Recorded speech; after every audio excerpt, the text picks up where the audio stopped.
What's up, guys? Welcome to another piano live lesson. I'm Andrew, and I'm here with Jordan. Hey, man, how you doing? Good. How are you doing? Good too, brother. Good. What's up, everybody?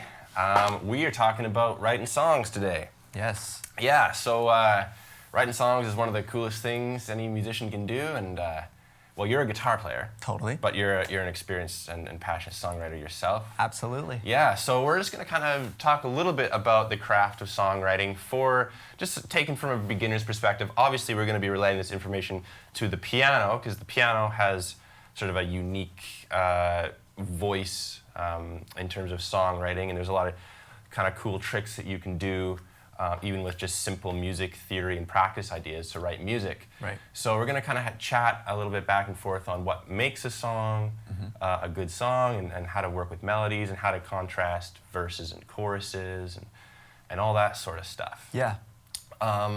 Yeah, so at the very beginning, obviously, that song that we just played was Simon and Garfunkel, The Sound of Silence. Such a good song. Yeah, really beautiful.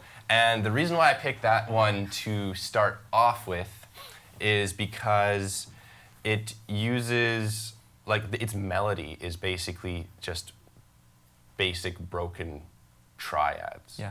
So you remember how I'm always talking about the importance of just practicing your triads and making sure you got all your chord inversions all set up and ready to go. The Sound of Silence is a perfect example of why. So like even just the first sort of two kind of chords and how they work are reflected totally 100% in the melody here. Okay. So the song's in D flat minor here. So the two chords that this is based off of are D flat minor and B major. So it just pops between those two chords, and the melody is literally just the broken tones of those two triads. And then it goes down to B. Right? Mm-hmm. So that's literally just a hand exercise. You know? Like, that's just kind of an example for me of how simple songwriting on the piano can be. Mm-hmm. And because the piano is such a visual instrument, a lot of times the way I like to write music is just by looking at the actual just physical keyboard and kind of being like, okay, so what are some cool patterns that, you know, present itself to me, or what have I been sort of like practicing as my warm-up, and how can I maybe start to blur the lines between what is a warm-up and what is improvisation, what is improvisation and what is songwriting, and that's the thoughts that you start kind of working with. Mm-hmm. Mm-hmm. No, that makes sense. That's very cool stuff. Yeah. So just before this lesson this morning, Andrew and I were talking about the sort of three pillars that I think make up a good song. Mm-hmm. And in their simplest forms, those three pillars are melody, the chord progression, and the rhythm. Yeah. Right? So the first thing that we'll talk about is melody. And that's a pretty simple one. Basically, if you have a song stuck in your head, that what you probably have stuck in your head is the song's melody. Yeah. Right. So, for the purpose of this lesson, I've decided to break things up into two sort of melodic ideas, I guess. So we have chord-based melodies, which is sort of what I just talked about with Sound of Silence, okay, where you kind of base your melodic ideas around the shape of the chord. So again, we had our D flat minor and our B, and we're just sort of playing with the tones within those notes, or within those chords rather. So that's kind of an example of a chord-based melody. And then the other melody type that we can work with is like a scale-based melody, and that's why it's important to always be practicing your major and minor scales. So an example of a scale-based melody in a song, I would say, would be Somewhere Over the Rainbow. Mm-hmm. So we have, this is just in the key of C here, but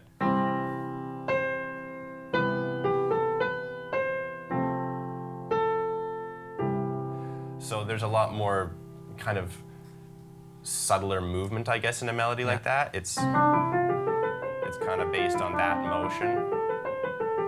Yeah, and that really strong interval relationship in the first two notes. Right, so you get that full octave, Yeah. and then you're sort of working with this, just a basic kind of like major scale motion. Yeah. So a lot of the time, it can be good to, write music that uses both types of melodies to kind of compare and contrast, and maybe, we'll get into this a little later on the lesson, but maybe if you have, say, a verse that's using a lot of chord-based kind of melody stuff, maybe your chorus is more scale-based. Right. Yeah. So does that kind of thinking work with guitar? How does a guitar kind of transmit that information? Yeah, so it's a little bit different, and without getting ahead of ourselves, one thing with guitar that is very challenging, and I would say only the real experts do, is being able to kind of play rhythm and melody at the same time. Yeah. So you kind of pick and choose for Right. most people. So Yeah. when you look at melody, it's the same idea quite often is it going to be chord-based, or is it going to be scale-based, or interval-based, or Yeah. which are basically the same thing. Yeah. And I kind of find it just depends. Like there's no right or wrong answer Yeah. in both cases. Yeah. And I think when I even approach writing melody, usually I have a chord progression beforehand. Yeah. And so I'm listening to what's happening with the chords. And you can be really formulaic and kind of try and like hit chord tones within a scale. So you can Yeah. kind of go both directions at the same time. Yeah. But I just kind of like think, okay, what's the fewest amount of notes that can sound really good here? Right. And I go even right back to like a pentatonic scale, right? And then kind of start building out my melody from there. Yeah. And that's what I find kind of works as a guitar player. And I think there's obviously a lot of similarities, Yeah. but you definitely approach it a little different. Yeah. Yeah. But that's a great point about how there really is no formula here. Yeah. That's something that we should state just right off the bat here is that, these are kind of just some guidelines that we're going to be presenting you in this lesson, but songwriting is really first and foremost about expression and about just finding your own sort of way through it, Yeah. finding your own voice. Yeah. Those are all kind of lifelong pursuits to be doing that. So there's no wrong answer. Yeah, and it's the same with any art too, right? Because this is when we kind of get away from the technique and the kind of the physical constraints and start like being an artist. Yeah. And it's like if you're a painter, you could say, oh, this is good or this is bad art, but really to someone else it might be the other way around. And Yeah. writing songs is the same way too, right? Like Yeah. even if you think, oh, this isn't a great song, Yeah. it's art, and it's still Right. it's great because it's art. Yes. If you kind of know what I mean. Yeah, it's great because it's art. It's also great because you've just went and done it. I think that's something that a lot yeah. of artists have difficulty doing, Yeah. right? You have a lot of ideas, and sometimes it's hard to just get them out on the page or get them out on the piano or whatever. But even if the song doesn't quite live up to what you thought was going on in your head, it's a step in that direction. So Yeah. any sort of my goal for anyone watching out there is to just really encourage you guys to just sit down and just kind of noodle and see what you can come up with, even if it is just based off of your practice Yeah. kind of regimen or whatever. And I will mention that almost every song that I've written has started as a noodle. Yeah? Yeah, There you go. it absolutely has. Yeah. And one more thing I'll just mention, if you guys have questions as we're Right, going through, yes, sorry. make sure you submit those and we'll be happy to answer them later. Absolutely. Yeah, yeah. Cool. So, so those are the two sort of melody elements that I like to work with. Yeah. So we had, and even just going back to Sound of Silence, learning your chord inversions is really important as a piano player, and even the sort of more uplifting kind of chorus element of that song. Like the first notes of that are literally just, they're just like an E major triad inversions going Okay. up the piano. Okay. So that's something that I'm not sure who actually said it, but it is a quote that you can find somewhere. The piano is the composer's instrument, they call it, and I honestly think that you can kind of just see that in how a lot of piano songs are written. Yeah. They're written in they're just so grounded in just basic music theory, and there's so many cool things that you can do with that. And I'll just mention, even as guitar players, and I've mentioned this before to you guys, but we actually use the piano to teach some concepts on guitar. Yeah. Right? Yeah. Just because of the way it's laid out.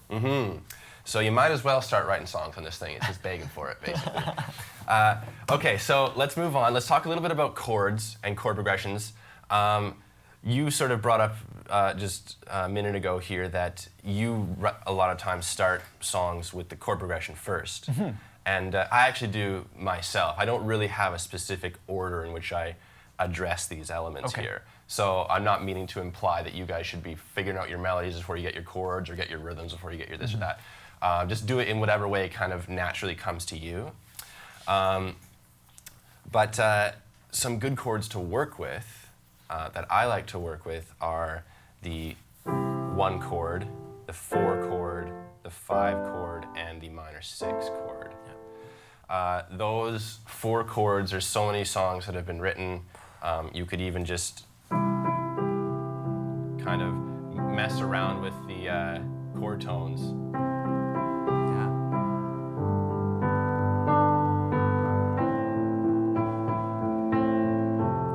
You know, just like don't even stray at all from the actual notes within the triad, and you'll come up with some like pretty sounding music. Now, is that just you? Are you just playing on the fly right now? Yeah, just noodle around with broken triads and just hold your chords out in your left hand, and you'll be coming up with music really in no time. Yeah, because that sounded great. And that was just kind of on the spot. Just kind of on the spot. But you know, that's the beauty of noodling, right? Totally. You just kind of start to form things together. Yeah. So I'll just go over really quickly kind of why these chords are so effective.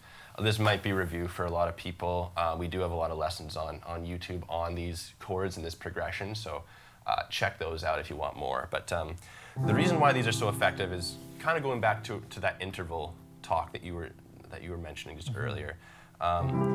We have our C chord, and then we have our F chord, which is the 4 of that C chord. And then we have our 5 chord, and that's just, there's just so much pop music that's written with those 3 chords. Oh, yeah. Even just how they work, they just want to resolve back to each other. Yeah. But the thing that I really want to bring your attention to, because this was a big deal for me when I was just starting to write music, was rather than popping from the C to the F to the G to the C, and sort of staying within that happy major kind of world. Going from that G chord right to the A minor chord, which is the relative minor of C major, will totally change the emotional trajectory of your chord progression. Yeah. So I'll just noodle around on a C chord, an F chord, and a G chord, and then I'll land on C, and we'll stay in this major world, and then I'll show how that's going to change with the A minor. Cool. Okay, so here we go.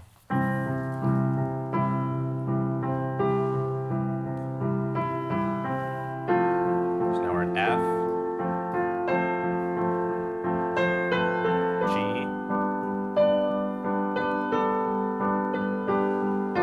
back to C. Very happy. Very happy. You know, everything's safe. And now we're going to substitute. Instead of going back to the C, we're going to go to A minor. It's going to change.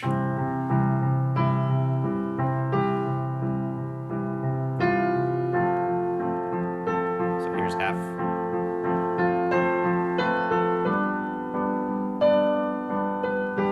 Now here comes A minor.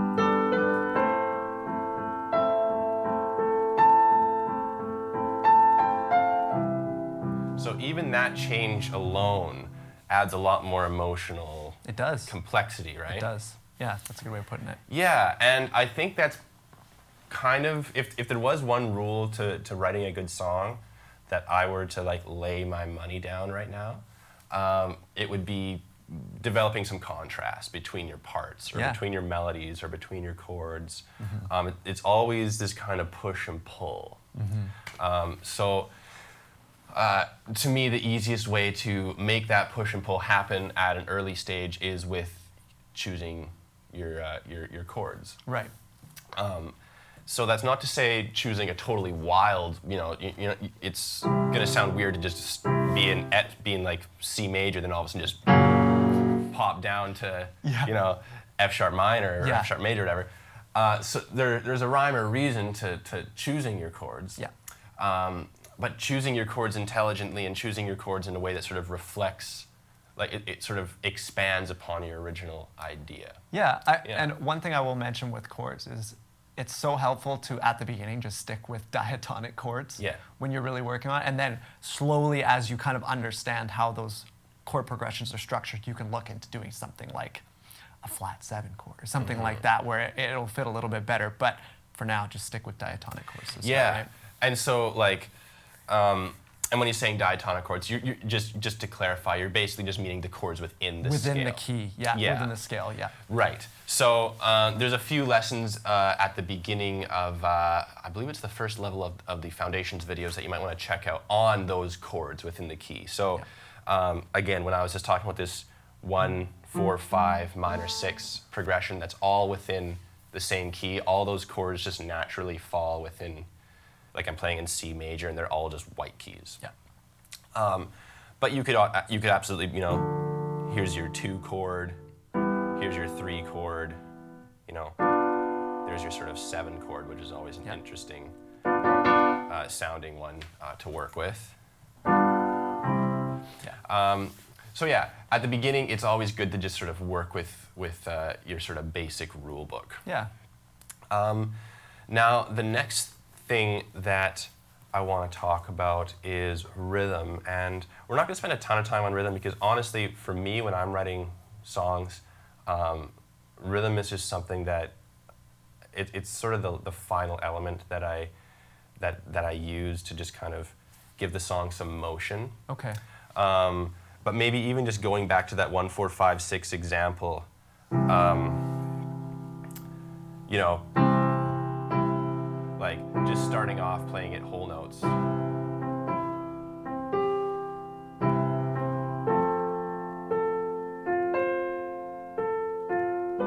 You know, it sounds fine. But even just as something as simple as adding a little bit of rhythm pulse to it. Now we got a sort of a marching. Yeah.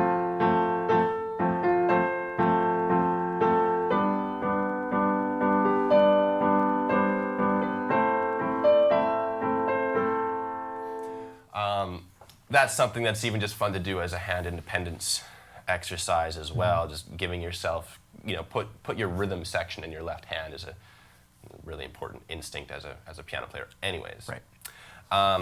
So again, there's kind of 2 ways that I think of rhythm, just like there's 2 ways that I think of melody. I think of rhythm in terms of this solid rhythm. We're just kind of marching along. Or if you want to play with a little bit more, you know, add some elegance or something and you want to challenge yourself, you can make that a broken triad versus a solid one. And then you kind of have a...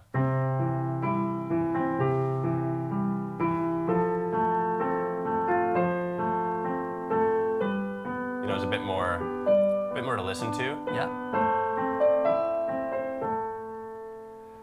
Kind of reminds me of how someone might do a walking bass line or something. Yeah, like that, right? it really is. There actually, I mean, there's even something called an Alberti bass line, which is literally just based on a triad. Okay. It's like a 1, 4, or it's a 1, 5, 3, 5 thing. Oh yeah, yeah.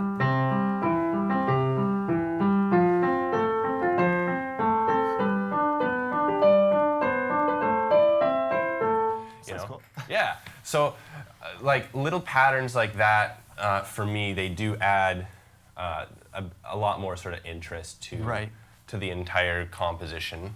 Right. But you know, you can also make music really beautiful and simple with just letting your chords kind of ring out. Yeah. And playing with dynamics, which is something that's super overlooked as as a songwriter or as a musician, I think. Yeah. So that's something to keep in mind whenever you're writing music, is to, you know, pay attention to how you're actually, like how you're sounding. Are you all one volume level, or are you kind of working with your melodies and chords to give them some sense of, here's quiet, now we're building into something big, and now we're kind of getting small, or we're playing really percussive. Yeah. That's something that's another element to the songwriter's toolkit that shouldn't be ignored. And I would even say, I remember someone once telling me, and not that I probably don't use it enough, but them telling me that the most important note you play is silence. And using silence or the lack of, and maybe not complete silence in a song where there's a bunch of instruments, but maybe your instrument disappears for a moment, and using that space and silence and almost takes a breath. It's very interesting. Absolutely. Right? Yeah, well, someday I'd love to do a lesson on playing and writing music within the context of a band. Like all this stuff that we're doing right now, it's sort of just the first of many lessons to come on this subject. But yeah, definitely learning when to really push into your instrument and when to sort of lean back is a real subtle art. Yeah, it kind of is one of those things to me that separates like a good song from a great song is just like a really optimal use of dynamics. Optimal use of dynamics, and that's optimal use of dynamics and phrasing, I guess, and they kind of go hand in hand. Yeah, I'd agree. Actually, that's a good point to sort of talk about structuring your song in a larger sense. There's a PDF that you guys can take a look at just below this video on a song called Frogger, which is it's actually a play-along track from the Foundation lesson series. But it's something that I wrote with kind of, I wrote it in mind that I wanted to be using a limited melody kind of rule. So it's a C minor song. Yeah. And it's all based sort of on this 16th note melody going up. So it's just this kind of quick little phrase. And the idea is to use this phrase and take it at different points on the piano to sort of show how, if you change the context of where that phrase lands in, it sort of can help give the scope of the song some direction. Yeah. So even just in its simplest form here, that phrase starts off in C minor, and then it moves up to the 5th, and then it just sort of repeats that phrase.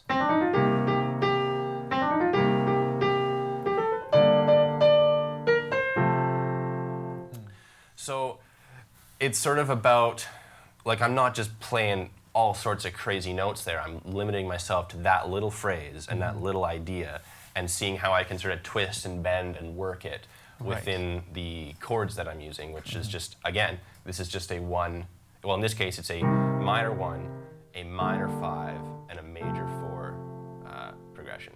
So it's still built on that 1-4-5 kind of structure that we're talking about with the chord progressions. It's just altering it a little bit. Right. Yeah. So this song uses that phrase, and there is at bar 17 in the PDF is when that phrase becomes a little bit different, and the reason why I made that different is because that's when the chorus starts. So the sort of the first page of the sheet music is all using this phrase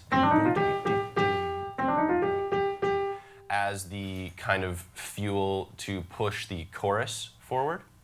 And then when we get to the chorus, that phrase changes, and it's really simple. Instead of going up, it goes down. And the chords reflect that a little bit. The chords go from a C minor to an A flat major, which again, this is all diatonic. A flat major works totally fine within the key of C minor.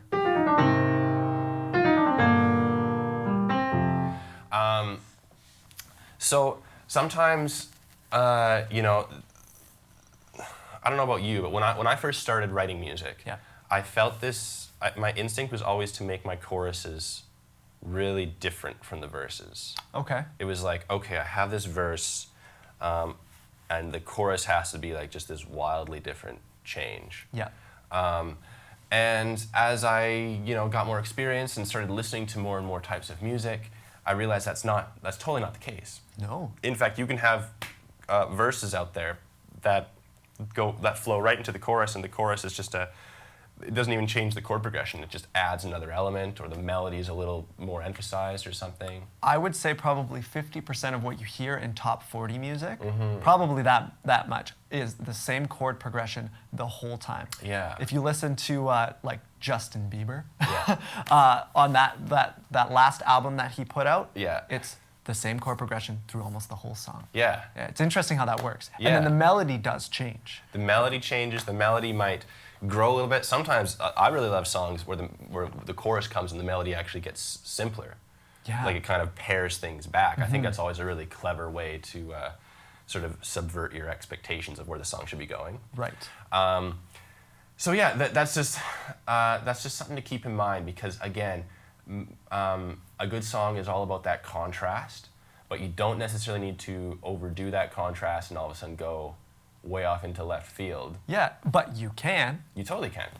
But I would say to most listeners, there's a really nice balance between the two, right? And one thing I used to do when I was writing songs all the time, it would be I would come up with maybe a verse progression. So I would be playing, let's say it's C, G, A minor, F, or something like that. Then to come into the chorus, what I would do is I would go, okay, well, I can't start on the C, my chorus on the C, so then I would just start on the F, or on the A minor, and then build a chord progression from there, just to kind of really shift the feel. And that totally works. Nowadays, I find myself maybe doing that a little bit less. I've kind of scaled back on that a little bit, but that was just kind of a hard and fast rule I lived by, probably back when I was playing in high school and stuff like that, writing songs. Exactly.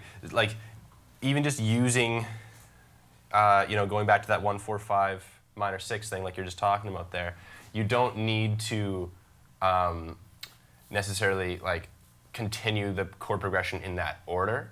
You could, your verse could be C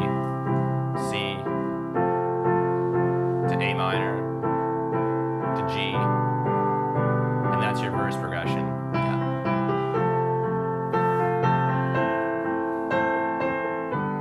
And then, like you said, rather than have your chorus just go back to C there, start on F, then G.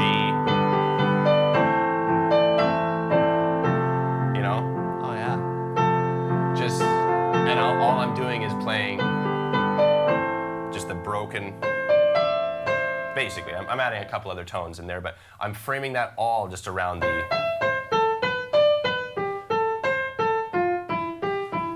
just the 1, the 3, and the 5 that make up your basic major and minor triads.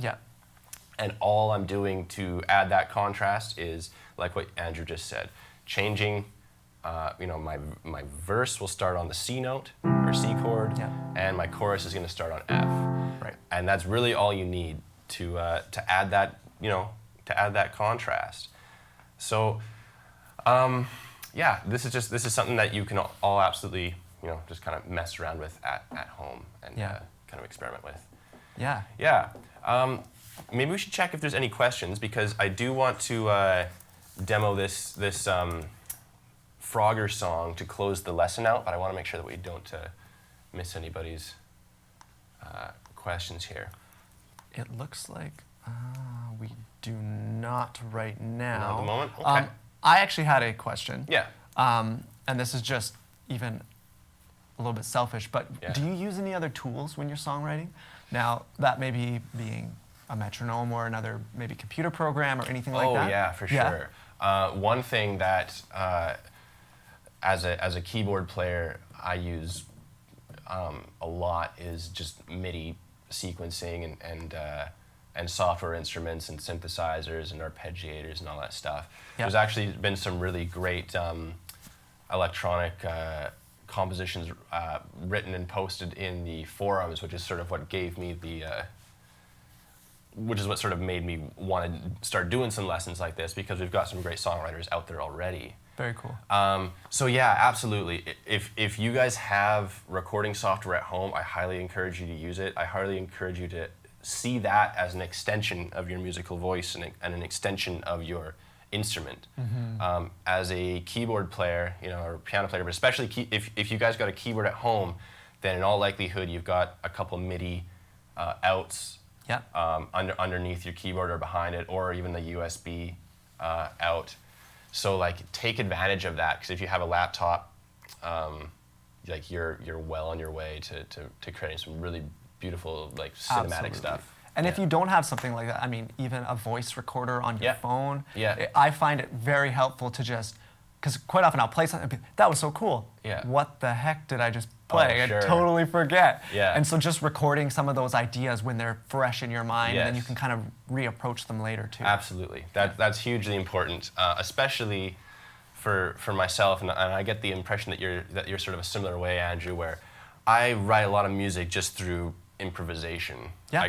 I sort of just go out on a little musical walk, if you will, and gradually things start to congeal into something. But the trouble is if you're not recording it, because you're just so tuned into like what you're doing, it can be hard to be like, oh, what was I doing, 5 minutes ago when I was jamming here still. Yeah. So Well, that's so right. yeah, I can't tell you how many things I've just let slip through my fingers because I'm like, I know this is great. The best songs are the ones that we've never heard. Yeah, I know. It always seems to be the case. So don't fall for our mistakes here. Yeah, record everything. Just do it.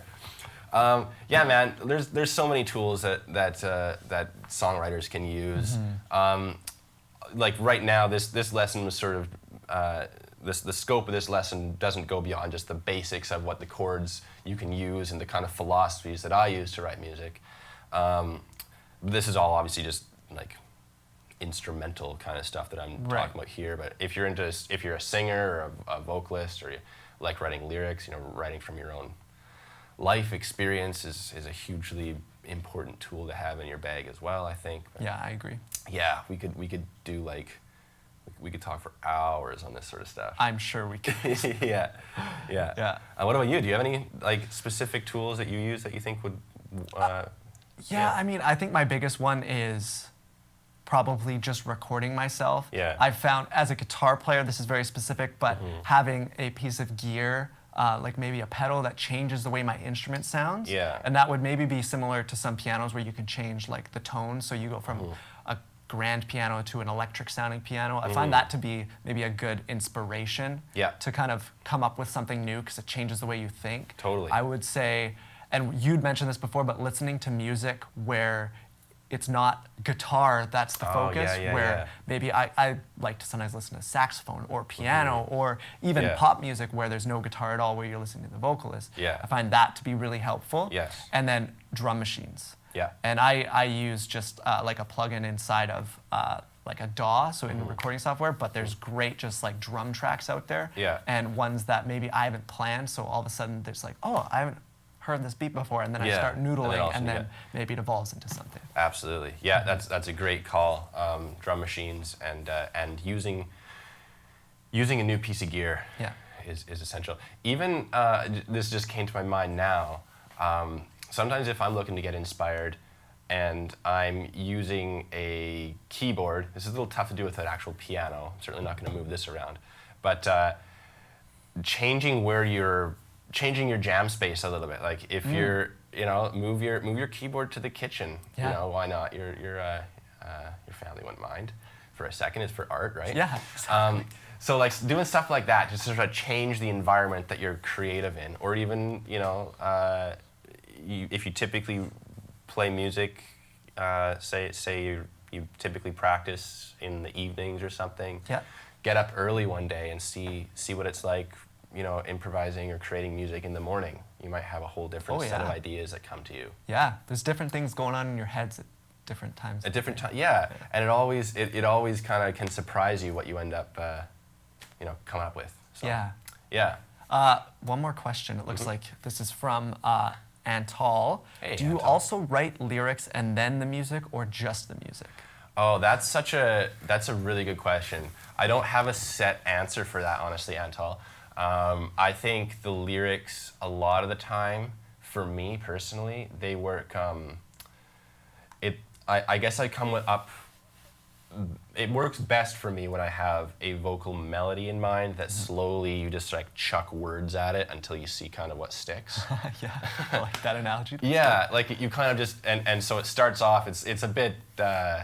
Can be a bit embarrassing or whatever, because you're just like singing gobbledygook until gradually it's like, oh, I like sunrise here or something like Yeah. that. Yeah. So that's honestly, if there's any vocalists out there that have thoughts on how they end up writing lyrics, I would love to hear from you, because that's something that I myself am always experimenting with, what works and what doesn't. So, yeah. And that actually brings up a final quick little point that I wanted to mention. Next week, I'm going to post in the Piano forums the beginning of a collaborative songwriting project that I would love you all to join me on. So we're just going to start off simple and pick a key that works for everybody, but we're going to be kind of working together to make some, decide what our main melody is, decide what our main chord progression is, and together we're going to write some music together. So cool. And yeah, it's really cool. So I'm really excited about it. This is kind of a maiden voyage for all of us, so I'm really stoked to see how that all turns out. So definitely keep your eyes on the forums next week for that, because it's going to be really cool. Sweet. Sweet. All right, so if that's all the questions we got. That's all the questions. Sweet. And is there anything more that you want to talk about songwriting? Oh man, I think we kind of think- covered. yeah. We could talk for another 8 hours. We if definitely you really could. We wanted to definitely dive could. We can into keep it. this rolling. But maybe we'll just we'll go out on this Frogger track and pay attention to when the melody goes from an ascending melody to a descending melody and how that chorus works. And yeah. Cool. Sweet. Okay, guys, thanks for coming out. We'll see Yeah. you guys next time. Thank you, guys. Let Jordan get his ears back Get in. get my little ears back in so I can hear what I'm doing.